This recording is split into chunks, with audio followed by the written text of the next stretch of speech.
One of the largest defense contractors in Europe is making a play for a piece of this country's military market. So in terms of military capabilities, the score came in at 95% of all available points for the F-35 built by the American firm Lockheed Martin.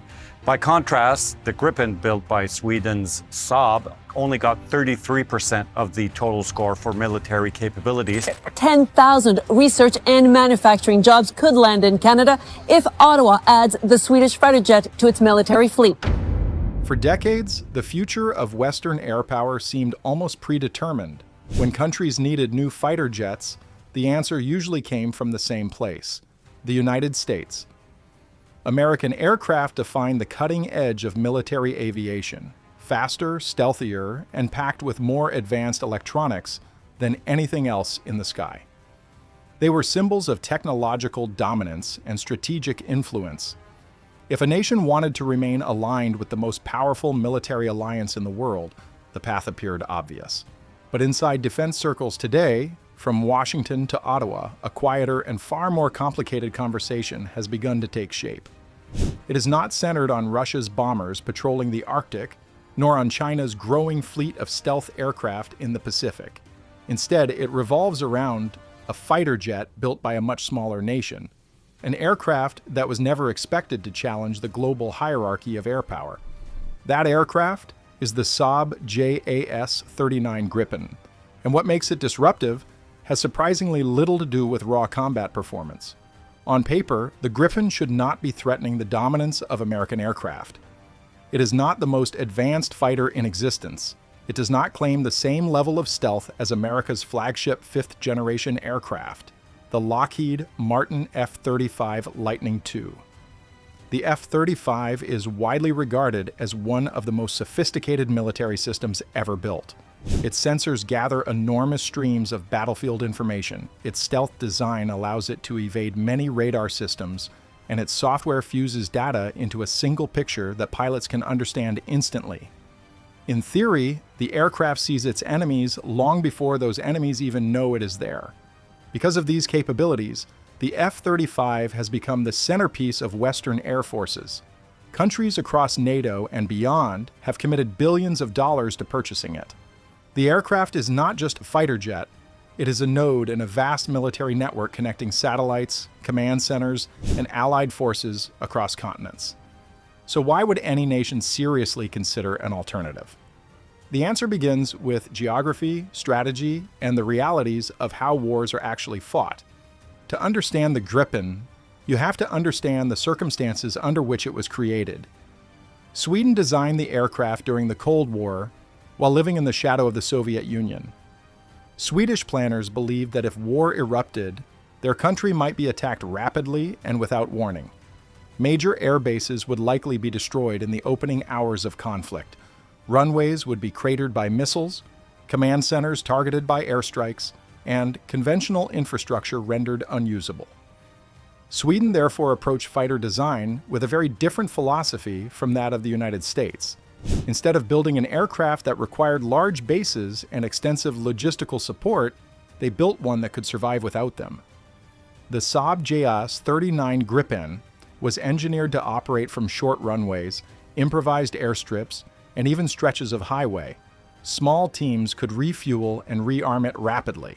Maintenance procedures were simplified so that aircraft could return to the air with minimal equipment. Sweden's entire doctrine assumed that pilots might have to disperse across the countryside, hiding aircraft in forests and moving between temporary locations to avoid destruction. This approach, sometimes called dispersed basing, created an aircraft designed not for perfect conditions, but for the worst possible ones. That philosophy stands in stark contrast to the environment for which the Lockheed Martin F-35 Lightning II was designed. The F-35 operates within a massive and sophisticated ecosystem. It relies on advanced maintenance infrastructure, specialized support crews, and complex logistics networks that ensure its stealth coatings, sensors, and software remain fully operational. These systems are not weaknesses in themselves. They are the natural result of pushing technology to its limits. For the United States, this level of complexity is manageable. The American military maintains hundreds of bases worldwide and commands immense logistical resources. But for other countries, especially those with vast territory and limited infrastructure, the equation can look different. Consider Canada. It is the second largest country on Earth, with enormous stretches of Arctic territory that must be monitored and defended. Many of these regions have very limited infrastructure. Fighter aircraft operating from southern bases must travel long distances to patrol northern airspace, often in extreme weather conditions. Supply chains are long, runways are few, and the environment itself can be unforgiving. In such conditions, reliability and operational flexibility become as important as technological superiority. A fighter jet that can operate from a damaged runway or a remote airstrip might sometimes prove more practical than one that requires specialized facilities. An aircraft that can be maintained by a small team may be easier to sustain in isolated locations. And a jet with lower operating costs can potentially fly more missions, train more pilots, and maintain higher readiness levels. This brings another critical factor into the conversation: sortie generation. Military aviation ultimately depends on how often aircraft can take off, complete missions, and return to the air again. Sophisticated aircraft provide enormous advantages in combat, but they can also be expensive to operate and maintain. Lower-cost aircraft, while perhaps less technologically advanced, can sometimes fly more frequently for the same budget. The Saab JAS 39 Gripen was deliberately designed with affordability in mind. Its systems emphasize reliability and modularity, allowing maintenance to be performed quickly. Its operating costs are significantly lower than those associated with the Lockheed Martin F-35 Lightning II. This does not mean it outperforms the F-35 in advanced combat scenarios, but it does mean that countries operating Gripen can often sustain a higher tempo of operations. In military strategy, this difference can matter more than it first appears. The ability to keep aircraft flying consistently through harsh weather, limited infrastructure, or prolonged operations can shape the outcome of conflicts as much as technological advantages. Another dimension of the debate involves sovereignty and control. The F-35 is not simply an aircraft, but part of an integrated global system. Maintenance diagnostics, mission planning tools, and software updates are all connected through a network developed by the United States. This integration allows allied forces to operate together more effectively, sharing data and coordinating operations in ways that were impossible only a few decades ago. However, integration can also create dependence. Some countries prefer defense systems that allow greater national control over upgrades, maintenance, and weapons integration. Sweden's approach to exporting the Gripen often includes technology transfer, local manufacturing partnerships, and opportunities for domestic aerospace industries to participate in production. When Brazil selected the Saab JAS 39E Gripen, the agreement included significant collaboration between Swedish and Brazilian engineers. Local industry gained access to advanced aerospace technologies and manufacturing processes. For many nations, such partnerships provide economic benefits alongside military capability.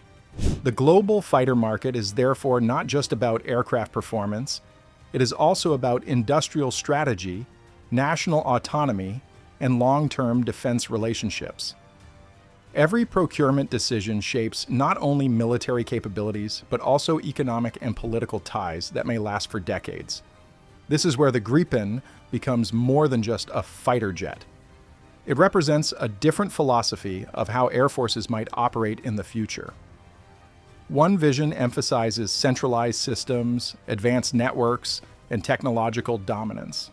The other emphasizes flexibility, resilience, and independence in difficult environments. Neither approach is inherently superior.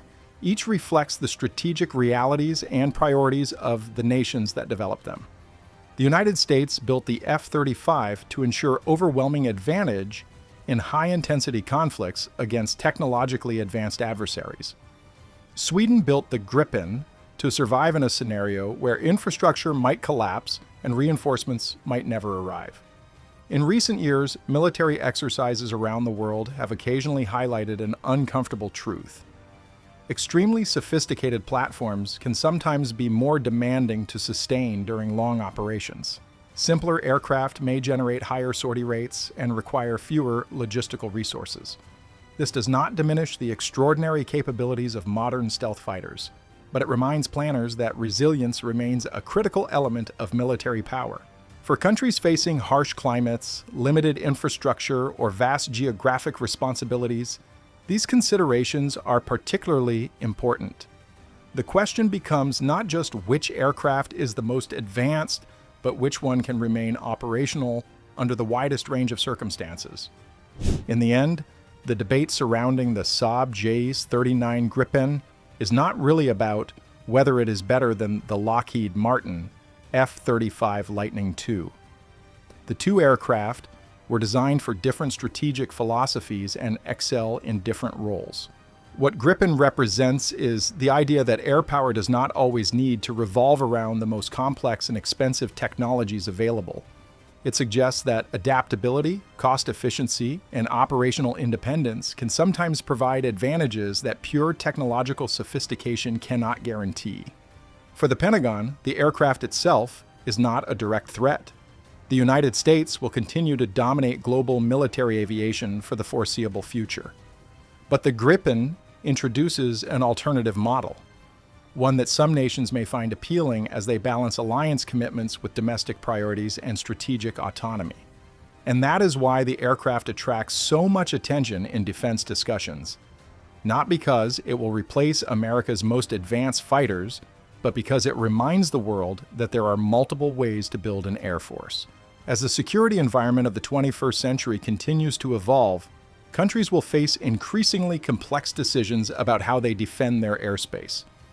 Technology will remain crucial, but so will geography, budgets, infrastructure, and national strategy. The most advanced aircraft in the world may dominate headlines and demonstrations. Yet history often shows that resilience, the ability to keep operating when conditions are at their worst, can be just as decisive. The Gripen was designed with that reality in mind. And in an unpredictable world, that design philosophy may prove more influential than anyone once expected.